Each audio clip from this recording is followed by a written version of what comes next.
We are here with Glossier, who, you know, in terms of brands, they are changing the game in terms of how a brand can interact with their community. They are kind of leading the way, best in practice, so we're so happy to be partnering with them on this very first day.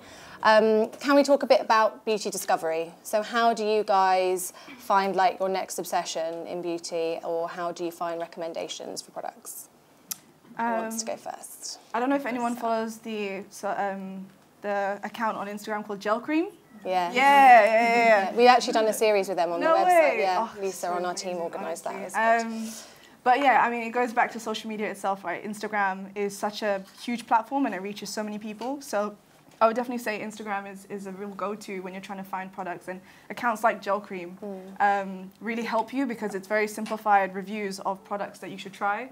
And it ranges from high-end to, you know, drugstore, which is really great. I think that technology has definitely sort of pushed forward that accessibility of beauty products and brands to every like layman or whatever on the street.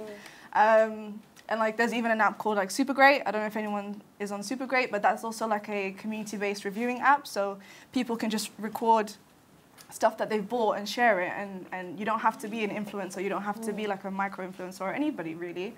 You can just say how you feel about a product. It's like a TripAdvisor for beauty honestly. products. That's great. Cool. Honestly, yeah. What's it called? It's called Super Great. Super Great. Yeah. Super Great. I should know that. So yeah, I just feel like definitely those kind of apps and those kind of accounts really help you kind of understand what you're using and where to go to get stuff. What about you, Lynette? I love peer-to-peer recommendation. So if my friend has used something and recommends it to me, that is the highest form of praise that I'm going to take. I think for so long, particularly when I was younger and probably wasn't working in the industry, I looked for media companies to tell me what to buy, which is important. It's important, like women like you tell me where to get facials and stuff. Super, super important, especially from people that are credible. I think, you know, Vogue's super credible, and Into the Gloss is super credible, and there are great websites and that provide that information. And I think it's good to use as a base. But for me, there is no better. There's no better recommendation than seeing, you know, your great eyebrows or Freddie's great hair and saying, okay, who did that and how did you get that? So for me, I think peer-to-peer is great, and it's conversations like just like this. To me, I feel like I'm having Sunday brunch, and like that's what I do a lot on Sundays, is kind of get a gaggle of my girlfriends together and just chat. You know, and chat, and I think from there I learn a lot. I think that's the whole thing about social, isn't it? It's just made the world that little bit smaller. Yeah. So peer-to-peer doesn't need to be your best girlfriend, but it can be just like someone that you happen to follow, but their personal recommendation is so... I think you find out a lot on social as well, because I've just had a situation where all my hair started falling out, and it's been happening for about 6 months. I'm so stressed out about it, and that's obviously making it worse. And it's the best advice I've got. I just decided to put it on my Instagram account because I was just so bored of people putting these kind of perfect images of themselves and their perfect lives and their perfect faces and all of those kind of things. I was like, I'm really sensitive about it as well because it looks awful. I call it like puff because it just doesn't even look like hair, it looks like puff. And I put it on my Instagram, and strangers, obviously I don't know, and I don't have, like, I'm not like these amazing people, like I don't have huge following. But people came to me and said, oh, have you tried this? Oh, have you tried that? And they opened my eyes to lots of things that I wouldn't have thought about. And actually it ended up being something that I would never have thought it was. And that was thanks to social media. And I think that it has empowered me then to do something about it. And I think that those conversations can only be positive. And I think they're at the complete flip. When people talk about social media and how it's bad for people's mental health and it's bad for our self-esteem, self-worth. They don't focus on actually the other side of it, which I've experienced recently. And thank God for it, as I'd be bald because that's the way I was going. You rock it. Honestly, even my eyebrows started to fall out. Thank God for boy brow. It's a good plug. Oh, I mean, I've got a lot of it on. And I suppose it's just flipped that traditional product recommendation model on its head, because before you'd have to go to a department store, you'd go to counter, you'd like have a chat with someone. what if you don't live near a department store? You know, like all those sorts of things. So I think, like you say, for some people. it's quite intimidating. They can be really intimidating. Yeah. And you're scared that they're going to make you spend £50 that you don't have. Yeah. £50 you don't have, and you're just being sold stuff you don't need. So true. I think if you're trying to be recommended something, the best thing to do is to take it out of the sphere of selling, first off. Yes. And let's just like have an open conversation about what your needs are, because your needs are different to everyone else's. And then go and endeavour to find brands and solutions or treatments that speak to that. That's how I kind of do it. Yeah. So I don't think I'd go to a department store anymore. Though they can be really fun and glamorous. I know. They're great for a day out. Yeah. Exactly. But you do the research first online, you have access to everything, and then... Yeah. And that's such a new thing. I don't think... Absolutely, yeah. So many things that we've bought and then, you don't need or they don't work for you. And, but see, that's the thing though. I would, not to play like devil's advocate, and not to go back into like the evil side of social media, but I do feel like even though the department store like assistant doesn't exist, I think that still has translated a little bit into social media. We can't deny that there are influencers out there, and I hate the word influencer, but it exists. That still sort of, it is still quite corporate, and it still can be quite corporate, and it still can be quite businessy, where people are trying to push a certain product towards you as a consumer for their own benefit. So I wouldn't say that social media sort of revolutionized. I mean, definitely it's made it more accessible. I'm not denying that. But I would say that sort of selling for one's own profit still exists, and it still taints kind of that relationship between corporate and consumer. Do you know what I mean? I think when people do it right, that's when it really resonates. We've kind of touched on the fact that Glossier is one of those brands that does it really well. And they've kind of bridged the gap between brand and community. Definitely. What do you guys think about that? I really love how intimate they are with the customer service. I really think, like nowadays, I mean, I don't think that we really come up with new things so much nowadays. It's more about how we do them, and like the brand ethos and the brand values more than what you do actually. And when I think about me when I was 16 and 18, I didn't really have a brand that spoke to me in like this, but not just I have a product for you, which is like a beautiful packaging, but also really on point with the current, like with what young people want to know now. Is it cruelty free? Is it like environment safe? Is, all of these things, and that's really And your brands have to stand up to what they're saying now, because there's never been more of a time where if you're not following through on what you say you are, what your brand values are, the credibility is lost. I mean, you very quickly you and I work with people every day from brands, and they are largely run by men. And they are run, and I'm talking about the big sort of heritage brands that have been around for years. And I sit in meetings the whole time with men telling me what women want. And they tell me that without smiling or laughing with any hint of irony. Mansplaining. And I just think that the difference with brands like Glossier, and there are other brands doing the same, is that they listen to the customer, right? You are important, right? So, and it's not just that they listen, but they respond and they engage.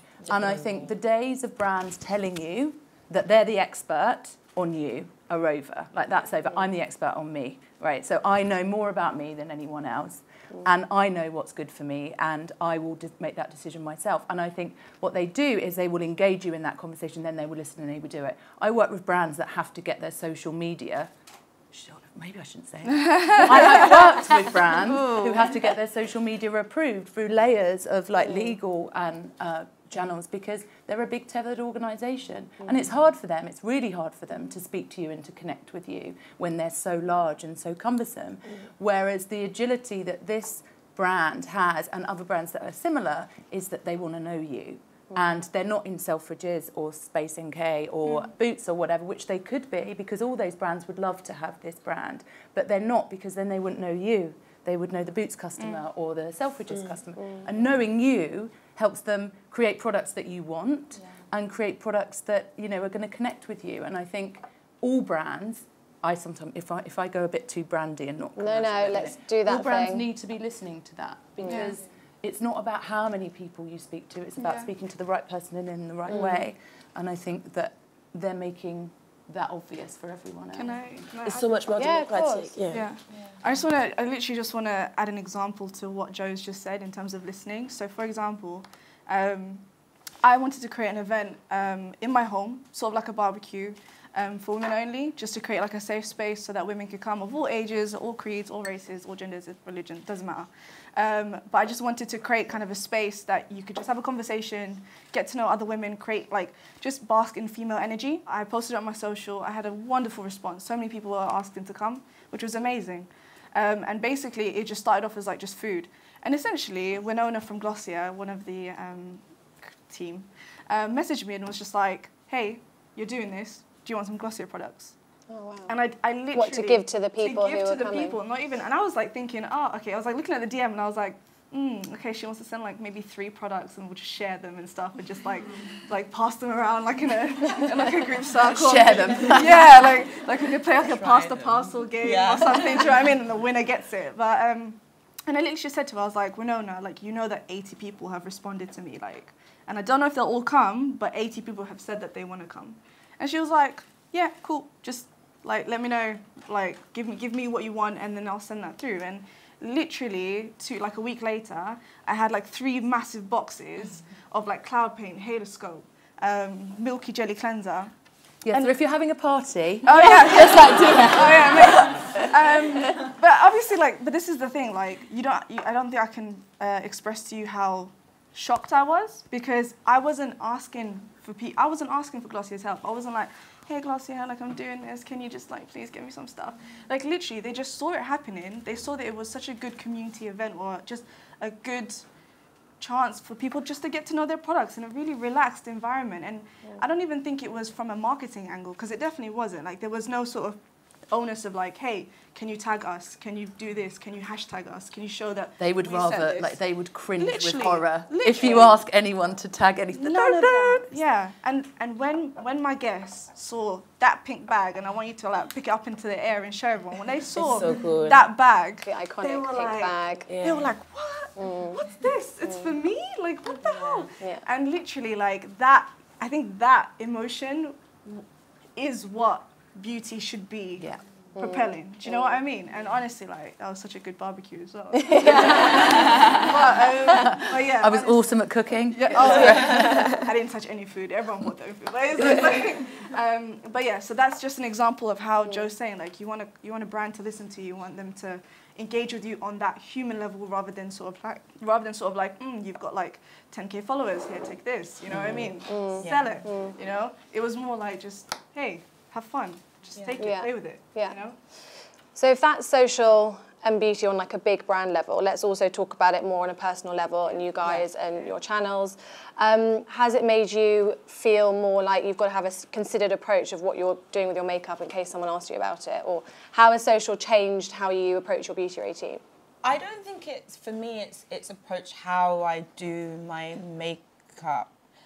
I think it's rooted me in what I like and don't like.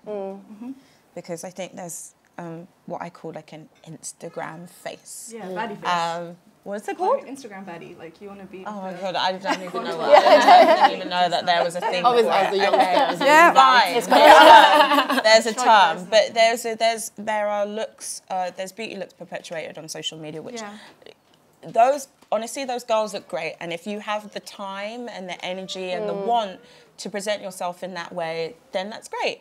I don't have the time, don't have the energy. I probably don't have the skills. I like to think of myself as a bit of a beauty maven, but realistically, I realistically but everyone's a beauty maven in their own way, and that's why I think the beauty of social is. That's where it's going. And I think for me, I now know what I like and what makes sense for me, and I don't try and shoehorn my beauty look into anybody else's. It's not going to really work. I'm not sure I necessarily put on something thinking, okay, this is going to be the response. It's nice if there is a response. I have had people ask me, you know, what is the highlight you've put on your face or whatever that may be, and that's nice, and I'm always open to sharing about it. And you know, I did a top shelf on Instagloss, Yeah, which is the holy. That's like the holy grail. That is the holy grail. To be on top shelf. And it was like, it was a little bit of a yes, because it was justification of all my spending on skincare and Does everyone know what top shelf is?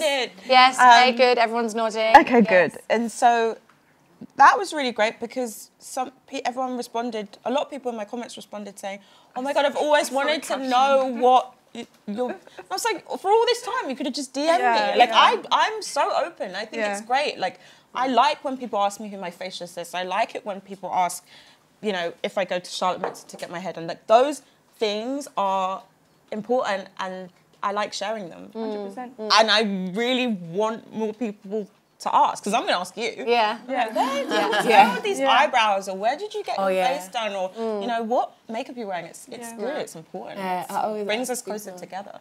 Definitely. I think people used to like really like shepherd and like hide their beauty routine, because it was theirs and no one wanted to share it. Secret, and that's so, to me, that's so. It's so strange. I've got this real thing about people lying about or not being honest about having treatments or using, you know, have Botox and I have this filler treatment, not filler, was it hyaluronic acid? Yeah. Acid again. Thanks, what is it? It's another acid. Yeah, I know, it's a different acid. And I'm honest about it. I'm 42 and I have them. And I'm not going to lie and pretend that I don't. Because I think that's dishonest. And I think that social is moving into an area where people want honesty and they want realness. And I think, for me, beauty has got a little bit too serious and a little bit too worthy. And I just want to have a bit of a laugh and a play. Do you know what I mean? I just think what I love about beauty is that it is so democratic, and it is so, it doesn't matter what size you are or what gender or whatever, you're all invited to the party. And I actually think that, unlike, you know, if I find something in Zara, I'm not telling any of my friends where it's coming from. Do you know what? I don't want them all wearing it. But if I've got a lipstick, I found it first. But if I've got a lipstick, then I'm happy for them all to share it. All it will look different on everyone. And I think that, and I've always been slightly embarrassed about work, because I'm older than most people in the room, and I've always been slightly embarrassed about working in beauty or feeling like I need to qualify. It's like, oh, you know, I don't just sit at my desk putting lipstick on all day. Some days I do, but I don't tell them that. And I think that it's kind of, but that responsibility for me of just being really honest about, you know, don't say, I look this amazing because I sleep for 12 hours a day and I eat green stuff all day. I bet you don't. I bet you go, because I've seen you at the doctor's sitting down waiting in the waiting room. So I think for me, like, beauty has to be more honest. Definitely more honest. And I also find that, like, it can be also intimidating on social media, exactly what you said about the Instagram face and this, and, you know, doesn't matter. Like, I'm 31, I'm a mother, I think I'm old enough, but I still feel, you know, often we can double check and, you know, you feel like, oh, I want to look like this, and it's not so much I don't have the time, I just don't have the skills. I'm very bad with all of these things, but I love how on social media also you can be really have this conversation with people and realize that actually everyone is more like you. Like 2 days ago I went to a shoot and they put fake lashes on me. Oh my God. Whole new world, isn't it? I tried years ago and I glue my eyes shut. So I just like, never did it again, and I had this eyebrows and I was like, guys, and then I said, you know, like I really want to keep wearing them, but you know, I'm too scruffy to be that person with like long lashes like that. And so many people were like, Freddie, I'm just like you. I just totally agree. But yet, like, you know, like your timeline is full of just people looking so perfect, and it's refreshing to see that, you know, like there's so many people just like me, like so clumsy and then so bad and who don't understand even the jargon and how it does. Thank you so much for coming. It really means a lot to us. Thank you to the panel.